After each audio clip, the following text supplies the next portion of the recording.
લોકસભા ચૂંટણીમાં બીજેપીનું ખાતું ખુલ્યું. દેશમાં પહેલીવાર ભાજપના ઉમેદવાર બિનહરીફ મુકેશ દલાલની જીત.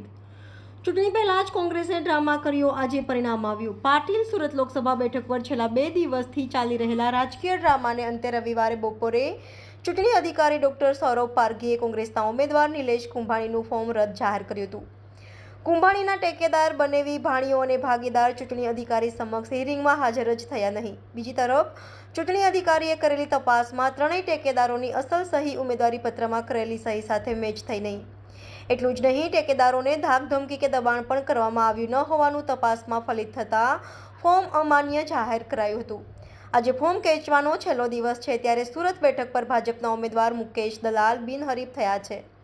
કારણ કે સુરત લોકસભા બેઠક પર અપક્ષ સહિત 8 ઉમેદવારો પૈકી 7 ઉમેદવારોએ ફોર્મ પરત ખેંચ્યું હતું. બાદમાં બહુજન સમાજ પાર્ટીના ઉમેદવાર પ્યારેલાલ ગાયબ થયા બાદ કલેક્ટર કચેરીએ પ્રકટ થયા હતા અને ઉમેદવારી પત્રક પાછું ખેંચી લેતા ચૂંટણી પંચે વિજેતા જાહેર કર્યા છે. ઉલ્લેખનીય છે કે દેશમાં પ્રથમવાર લોકસભા ચૂંટણીમાં ભાજપના ઉમેદવાર બિનહરીફ જાહેર થયા છે. Arpita Patel, Diu mirror news, Surat. નમસ્કાર મિત્રો, હું ફિરોઝ ઈરાની આજે તમને એક નવી વાત કરવા આવ્યો છું.